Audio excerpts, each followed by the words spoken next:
ناظرین آداب، 18 اپریل 2024 مطابق 9 شوال کے اودھ نامہ وائس ایڈیشن میں آپ کا خیر مقدم ہے۔ آپ سماعت فرمانے جا رہے ہیں اودھ نامہ میں شائع اہم خبروں کے خاص حصے۔ لوک سبھا انتخابات کے پیش نظر سبھی پارٹیوں کے سرکردہ لیڈران ریلیوں اور روڈ شو میں مصروف ہیں۔ اس درمیان آج شام 6 بجے پہلے مرحلے کے لیے انتخابی تشہیر کا عمل رک گیا۔ پہلے مرحلے میں 21 ریاستوں اور مرکز کے زیر انتظام خطوں کی 102 سیٹوں پر ووٹ ڈالے جائیں گے، جسے بہت اہم تصور کیا جا رہا ہے۔ دراصل یہ پہلا مرحلہ ٹرینڈ بنانے والا ثابت ہو سکتا ہے، اس لیے سبھی لیڈران نے آخر وقت تک خوب زور لگا کر انتخابی تشہیر کی۔ پہلے مرحلے میں اروناچل پردیش کی 2، آسام کی 5، بہار کی 4، چھتیس گڑھ کی 1، مدھیہ پردیش کی 6، مہاراشٹر کی 5، منی پور کی 2، میگھالیہ کی 2، میزورم کی 1، ناگالینڈ کی 1، راجستھان کی 12، سکم کی 1، تمل ناڈو کی 39، تریپورہ کی 1، اتر پردیش کی 8، اتراکھنڈ کی 5، مغربی بنگال کی 3، انڈمان نکوبار جزائر کی 1، جموں کشمیر کی 1، لکشدیپ کی 1 اور پڈوچیری کی 1 سیٹ پر ووٹ ڈالے جائیں گے۔ وزیر اعظم نریندر مودی نے بدھ کو کانگریس اور communist party of India Marxist کی بھارتیہ جنتا پارٹی کے اقتدار میں آنے سے پہلے تریپورہ کو بدعنوانی کا مرکز بنانے کے لیے سخت تنقید کی۔ بی جے پی امیدواروں کی حمایت میں ایک زبردست ریلی سے خطاب کرتے ہوئے مسٹر مودی نے ووٹروں سے اپیل کی کہ وہ تریپورہ کی ترقی کے لیے آنے والے لوک سبھا انتخابات میں بھگوا پارٹی کے امیدواروں کی جیت کو یقینی بنائیں۔ راہل گاندھی نے کانگریس اور سماجوادی پارٹی کے مشترکہ پریس کانفرنس سے خطاب کرتے ہوئے وزیر اعظم نریندر مودی کو بدعنوانی کا چیمپئن قرار دیا۔ انہوں نے کہا کہ بی جے پی نے الیکٹورل بانڈ کے ذریعے بھتہ خوری کی اور دنیا کا سب سے بڑا گھوٹالہ انجام دیا۔ راہل گاندھی نے سوال کیا کہ اگر الیکٹورل بانڈ صحیح تھا تو سپریم کورٹ نے اسے منسوخ کیوں کر دیا۔ راہل گاندھی نے کہا کہ یہ الیکشن نظریاتی الیکشن ہے۔ ایک جانب بی جے پی اور آر ایس ایس ہے جو جمہوریت اور آئین کو ختم کرنے کی کوشش کر رہی ہے، دوسری جانب انڈیا اتحاد اور کانگریس ہے جو انہیں بچانے کی کوشش کر رہی ہے۔ دریں اثنا یوپی کے سابق وزیر اعلیٰ اکھلیش یادو نے بی جے پی پر حملہ بولتے ہوئے کہا کہ انڈیا اتحاد غازی آباد سے غازی پور تک بی جے پی کا صفایا کر دے گا۔ عام آدمی پارٹی نے بدھ کو رام راج کے بارے میں اپنے تصور کو ظاہر کرنے کے لیے ایک ویب سائٹ لانچ کی۔ آپ کا رام راج جاری کیا اور کہا کہ دہلی کے وزیر اعلیٰ اروند کیجریوال نے قومی دارالحکومت میں بھگوان رام کے نظریات کو محسوس کرنے کی کوشش کی۔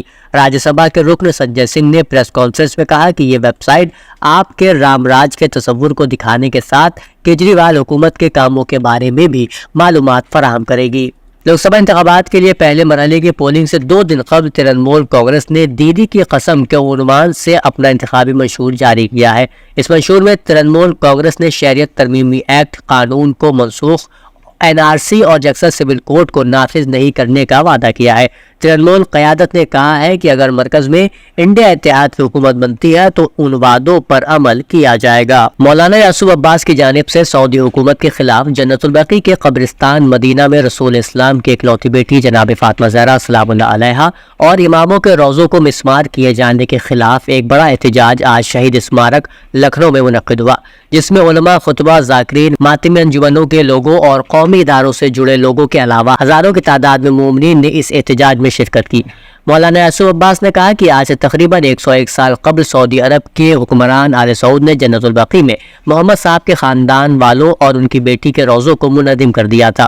بہت افسوس کی بات ہے کہ سعودی حکومت جس رسول کا کلمہ پڑھتی ہے اس کی بیٹی کی قبر پر آج تک کوئی سایہ نہیں ہے۔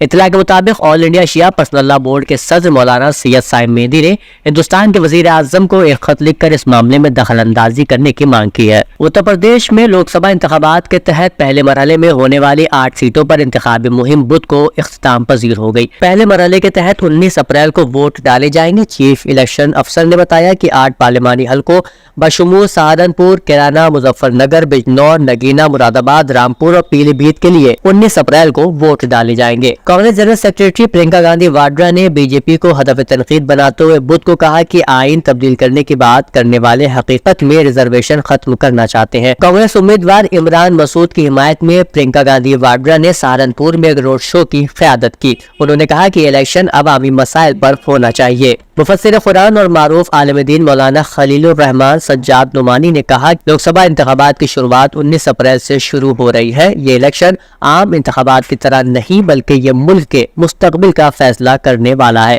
انہوں نے جاری ایک بیان میں کہا کہ ہندوستان کا ایک ذمہ دار شہری ہونے کے ناطے میں تمام ہم وطنوں سے اپیل کرتا ہوں کہ آپ کا ہر ووٹ بہت قیمتی ہے اور اس کا اثر بہت دور تک پڑے گا، اس لیے آپ سب اپنا قیمتی ووٹ ڈالنے کے لیے پولنگ بوتھ تک ضرور جائیں۔ انہوں نے کہا کہ محلے کے ذمہ دار لوگ چھوٹے چھوٹے گروپ بنا لیں اور اس بات کو یقینی بنائیں کہ ہر 18 سال سے زیادہ عمر کا شخص ووٹ ڈالنے جا رہا ہے۔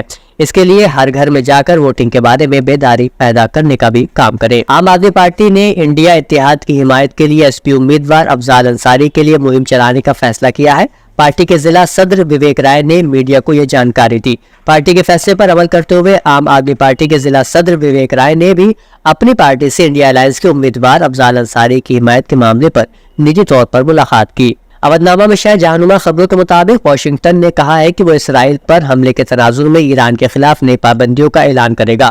ان پابندیوں میں ایران کے ڈرون اور میزائل پروگراموں کے ساتھ ساتھ اس کی پاسداران انقلاب فورس کو بھی نشانہ بنایا جائے گا۔ امریکی قومی سلامتی مشیر جیک سلیوان نے منگل کی رات واشنگٹن میں اس بات کی تصدیق کی کہ گزشتہ ہفتے کے اواخر میں اسرائیل پر ایران کے غیر معمولی حملے کے بعد امریکہ تہران کے خلاف نئے پابندی عائد کرنے کی تیاری کر رہا ہے۔ پاکستان میں شدید بارش اور بجلی گرنے سے مرنے والوں کی تعداد 63 ہو گئی ہے۔ وہیں بلوچستان میں بارشوں کے دوران آسمانی بجلی اور چھتیں گرنے کے واقعات میں 8 افراد جاں بحق اور 9 زخمی ہو گئے، جبکہ بارشوں سے 40 گھروں کو مکمل اور 92 کو جزوی نقصان پہنچا ہے۔ مشرق وسطی میں بڑھتی ہوئی کشیدگی، ایران اور اسرائیل کی ایک دوسرے کو دی جانے والی دھمکیوں اور دونوں ملکوں کے غیر معمولی فوجی تیاریاں دیکھتے ہوئے ایران نے اپنی بحری فوج کے ذریعے تجارتی جہازوں کی حفاظت کرنے کا اعلان کیا ہے۔